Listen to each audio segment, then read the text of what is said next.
अब सवाल यह कि आखिर शासक को सत्ता से बेदखल करने के बाद लूटपाट का चलन क्यों बढ़ता जा रहा है। इसकी शुरुआत लीबिया से करते हैं।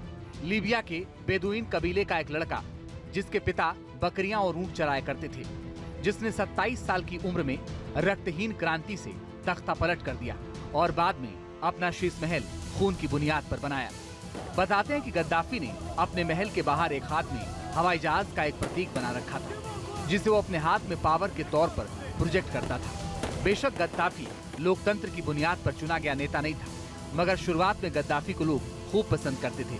लेकिन जब गद्दाफी के खिलाफ आक्रोश बढ़ा और उसे सत्ता से बेदखल किया गया, तो वो अपने महल से भागकर किसी अज्ञात ठिकाने पर छिप गया।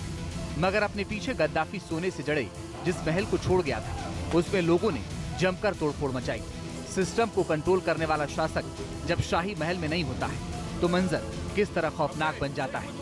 ये तस्वीरें इस बात की गवाही देती हैं, क्योंकि गद्दाफी के महल से भागते ही लोगों ने सबसे पहले उस प्रतीक को उखाड़ फेंका, जिसे सामने रखकर गद्दाफी अपने विरोधियों के सीने में खौफ भर देता था। बताते हैं कि इस दौरान गद्दाफी के महल में लोगों ने जमकर तोड़फोड़ की थी। गद्दाफी के बाथरूम से सोने की टोटियां तक लोग लूट कर ले गए थे। चौंकाने वाली बात यह है कि इस दौरान गद्दाफी की शाही किचन में 1000 सोने की चम्मचों का सेट भी मिला था, जिसे आक्रोशित भीड़ अपने साथ ले गई थी। दिलचस्प बात यह है कि गद्दाफी ने अपने महल के बाहर अपना एक बुत बना रखा था, मगर गद्दाफी के फरार होते ही भीड़ ने उस बुत को पिंजरे में कैद कर लिया था, जिसकी तस्वीरें इस वक्त आपकी टीवी स्क्रीन पर दिखाई दे रही हैं।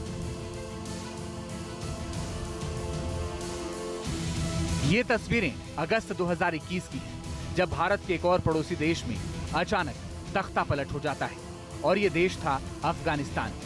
अफगानिस्तान में तख्ता पलट होने से पहले तक अशरफ गनी राष्ट्रपति थे, लेकिन जैसे ही तालिबानी लड़ाकों ने राजधानी काबुल का रुख किया, रास्ते में खड़ी अफगानिस्तान की सेना सरेंडर करती चली गई। महज कुछ मिनटों में ऐसे हालात बने कि सुपर पावर अमेरिका तक घबरा गया। एक तरफ नेटो की सेनाओं ने अपना सामान समेटना शुरू कर दिया, तो दूसरी तरफ राष्ट्रपति अशरफ गनी अपना सामान समेटकर भाग निकले। पीछे बच गई अफगानिस्तान की वो आवाम जो तालिबान के साए में रहना नहीं चाहती थी। अफगानिस्तान से भागने वाले लोगों की काबुल एयरपोर्ट पर भीड़ जमा होने लगी। इस दौरान हालात कितने गंभीर हो गए थे, इसका अंदाजा इस बात से लगा सकते हैं कि C-17 विमान से लटककर देश छोड़ने की कोशिश कर रहे कई लोग जहाज से गिरकर मर गए। दूसरी तरफ राष्ट्रपति भवन में लूटपाट होने लगी, जिसके हाथ जो लगा तालिबान के लड़ाके उसे अपने साथ उठाकर ले गए। चौंकाने वाली तस्वीर तब देखने को मिली जब तालिबानी लड़ाकों ने अफगानिस्तान की संसद में कब्जा कर लिया। बंदूक थामे आतंकी स्पीकर के चेयर पर बैठ गए। हालांकि लूटपाट का सिलसिला यही नहीं थमा, जबकि पूरा महीना ऐसी तस्वीर लगातार सामने आती रही, जिसमें राष्ट्रपति भवन पर कब्जा करने वाले लड़ाके कभी हेलीकॉप्टर पर झूलते हुए दिखाई दिए, तो कभी प्लेन को घसीटते हुए नजर आए। यानी राष्ट्रपति के सत्ता के सिंहासन से हटते ही अफगानिस्तान को अंधकार में ढकेल दिया गया, जबकि राष्ट्रपति अशरफ गनी को यूएई में शरण लेनी पड़ी।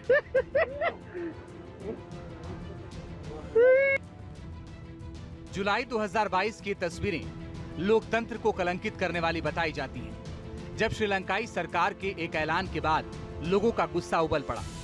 दरअसल 8 जुलाई को श्रीलंका सरकार ने देश के दिवालिया होने का ऐलान किया था। बस ये बात लोगों को इतनी नागवार गुजरी कि हजारों लोग सड़क पर उतर आए और राष्ट्रपति गोटबाया राजपक्षे के भवन को घेर लिया। गोटा गो गामा यानी गोटबाया अपने गांव जाओ के नारे गूंजने लगे। हालात बिगड़ते देख राष्ट्रपति गोटबाया को राष्ट्रपति भवन छोड़कर भागना पड़ा। गुस्साए लोगों ने राष्ट्रपति भवन पर कब्जा जमा लिया। जिस बेडरूम में राष्ट्रपति आराम फरमाते थे, वहां दंगा करने वाले लोग सोते नजर आए थे। राष्ट्रपति के स्विमिंग पूल पर भी लोगों ने कब्जा कर लिया। भीड़ राष्ट्रपति के स्विमिंग पूल में डुबकी लगाने लगी और राष्ट्रपति भवन में खड़ी गाड़ियों को आग के हवाले कर दिया गया।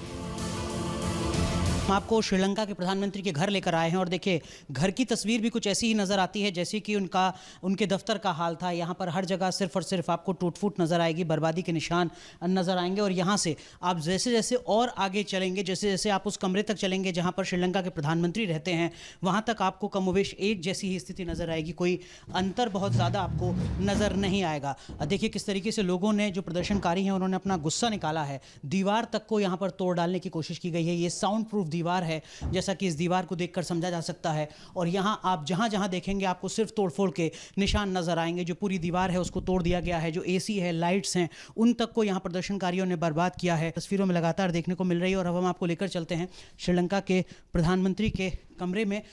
ये देखिए, ये दरअसल में श्रीलंका के प्रधानमंत्री रानिल विक्रमसिंघे का कमरा है। उस कमरे में हम आपको लेकर चलते हैं। और जिस तरीके की स्थिति आपने देखी थी प्रधानमंत्री के दफ्तर की, जिस तरीके के हालात आपने देखे थे श्रीलंका के प्रधानमंत्री के मेकअप रूम के, कुछ उसी तरीके की स्थिति यहाँ उनके बेडरूम की भी नज़र आ रही है। इसमें कोई शक नहीं है कि एक बर्बाद मुल्क जो अपनी अर्थव्यवस्था पर के भारी संकट से जूझ रहा है, उस मुल्क के, उस देश के प्रधानमंत्री इतनी शान शौकत से अगर रहते हैं तो जनता के बीच में गुस्सा स्वाभाविक है जो भड़केगा। लेकिन वो गुस्सा इस कदर पहुंचेगा, इसको लेकर सवाल ज़रूर हो सकते हैं डेमोक्रेटिक मुल्क में।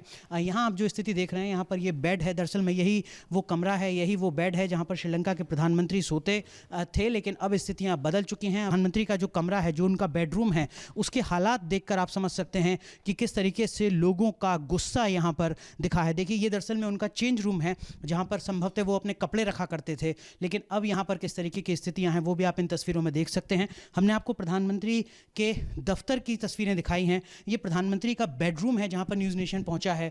बेडरूम के हालात भी कमोवेश एक जैसे हैं। जो उनका वॉशरूम है वो भी पूरी तरीके से टूटा हुआ है, बिखरा हुआ है। देखिए, हर जगह सिर्फ टूट फूट के निशान नज़र आ रहे हैं। लेकिन ये जो शान शौकत है, किसी भी देश के प्रधानमंत्री के लिए ये डिज़र्विंग हो सकती है, ज़रूरी हो सकती है। लेकिन जब अर्थव्यवस्था पर सवाल हो तब इस शान शौकत पर सवाल ज़रूर खड़ा होता है। और यही अपने आप में एक बड़ी वजह है कि अब प्रधानमंत्री के बेडरूम तक को प्रदर्शनकारियों ने नहीं बख्शा है।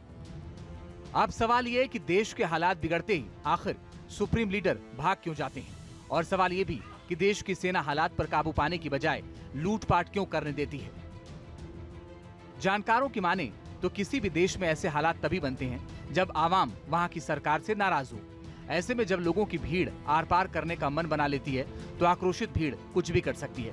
लिहाजा देश की सुप्रीम लीडरशिप की पहली कोशिश होती है कि जान बचाकर भागा जाए, क्योंकि ऐसे हालात में भीड़ को कंट्रोल करना आसान नहीं होता है।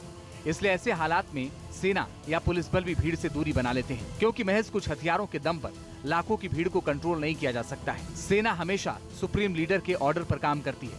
अगर सुप्रीम लीडर की गैर मौजूदगी में वो सख्ती बरतती है और गोली चलने से किसी की मौत हो जाती है तो उसकी जिम्मेदारी सेना के सिर पर आएगी।